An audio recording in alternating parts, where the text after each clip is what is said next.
Good afternoon, Orange Familia. Happy Friday. Thank you guys for joining us on this beautiful Friday. I am here, Daniel Gonzalez with Elite Realty, and I have a great partner here with us. Alicia Lopez, and I work for Mortgage Solutions, and we specialize in government lending.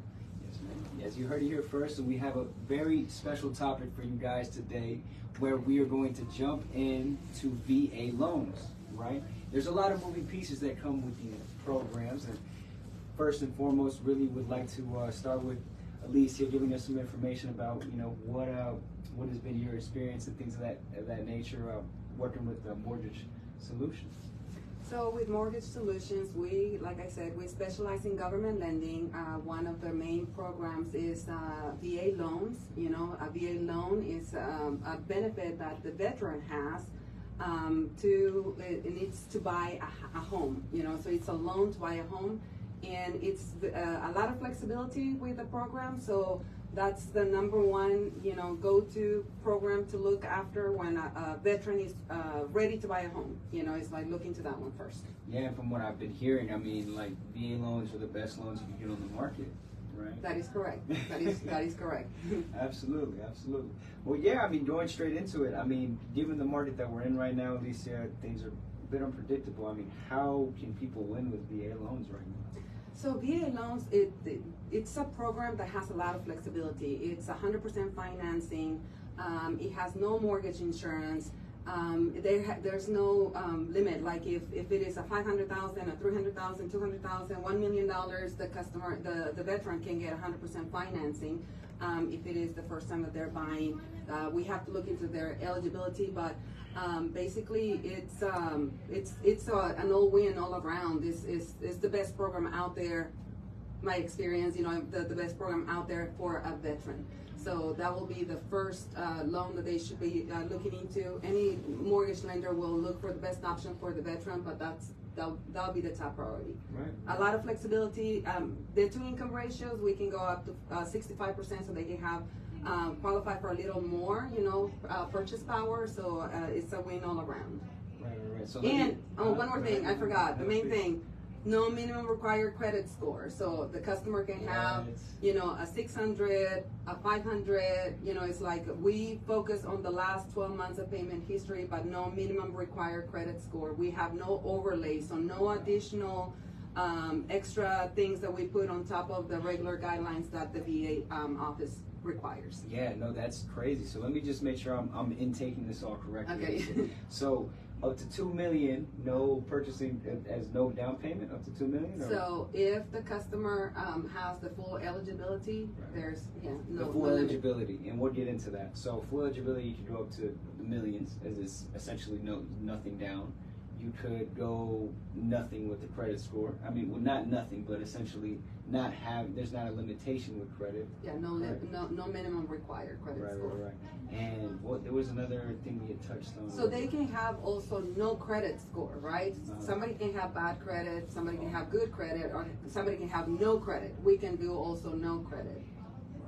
Right, okay. No mortgage insurance. No more. That was the third one, right? No more. That's very important, because that's a lot of money you're saving in your pockets, right?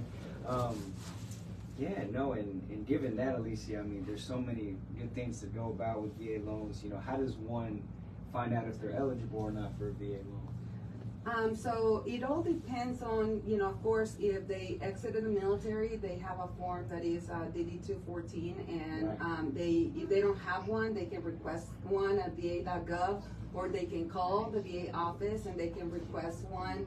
They can ask if there are specific questions, like if they have used the VA loan previously and they already have one property with VA, and if they need to know their maximum, maybe they have a couple. There's no limit of how many times a veteran can use the loan, right. Again and again.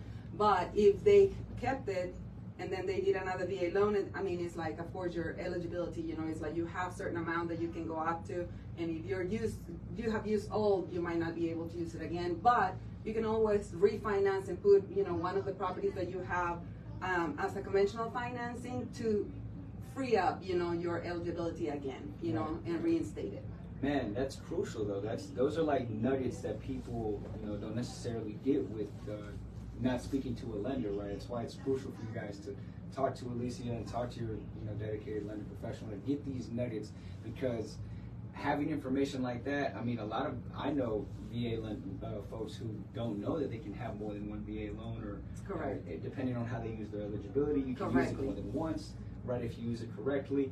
And that's why it's very crucial to plan these things out, guys. Planning is key. That said, Alicia, when it comes to your experience, what has been like the biggest misconception or myth that you are really into with VA? A lot of I guess education, is the biggest hurdle, because education all around, for the realtor, for the builder, for the customer, it's like a lot of the misconception is VA loans are very hard to get approved. Right. VA loans, like the seller won't accept offers that are VA. And really, VA is just a beautiful thing out there, and it's just the misconception is because people don't know how to process a VA loan, how to do the VA loan, or what is a VA loan. Right. So, like the excuse me for interrupting, but like the overlays too, right? Like a lot of lenders have a lot of overlays, right? Overlay is essentially where they just kind of add an extra layer of regulation. Correct. Right? Yeah. So, VA has their guidelines, right? Like the VA office, the VA department. And then the lenders have the option of putting, based on risk.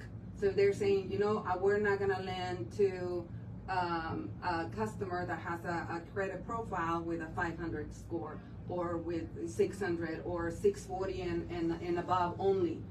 So that's the lender, a bank, an entity, a credit union, they put those layers of saying, we're comfortable up to this risk. Mm-hmm. So anybody 640 and below, we can do, or 620 and below, we can do.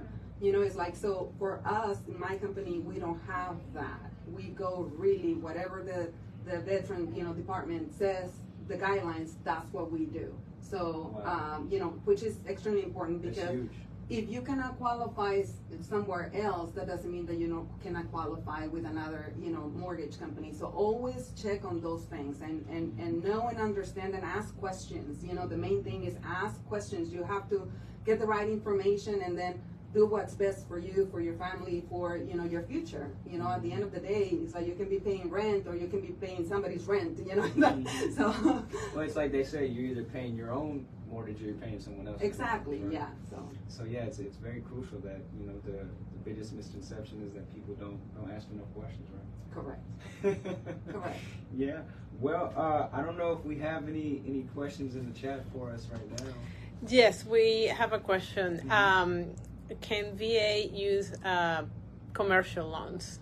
Are these available as well for this program for commercial loans? Okay, so VA mortgage is for the veteran to live in the property. Okay. So it has to be residential, and it has to be for primary use.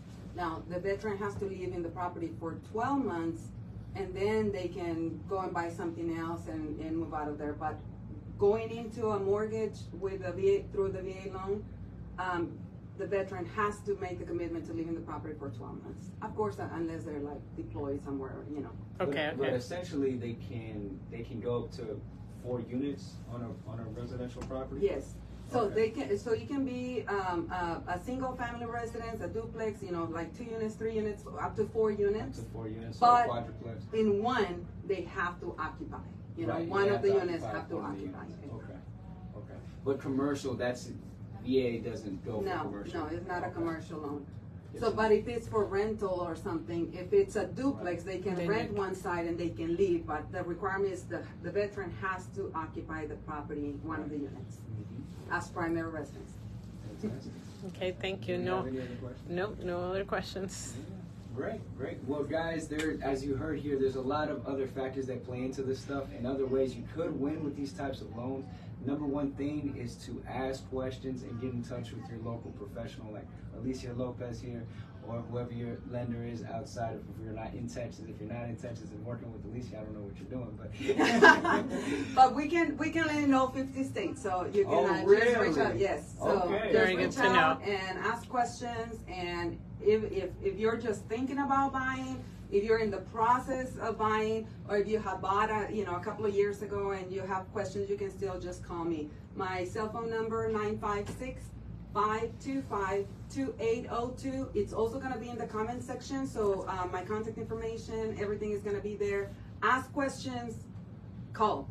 That's all I can say. It's like get informed. No, and it's like they say, right? You don't rise to the occasion, you fall to your level of preparation at the end of the day, right? Correct. So yeah, guys, that's all we have here for you guys today. If you have more questions or if you want more personal, tailored information for your situation, please don't hesitate to reach out. We are here for you. And again, Daniel Gonzalez with eLive Realty and Alicia Lopez with Mortgage Solutions. Yeah. You guys have a great day, okay? And you guys have a beautiful Friday. Thank you. You.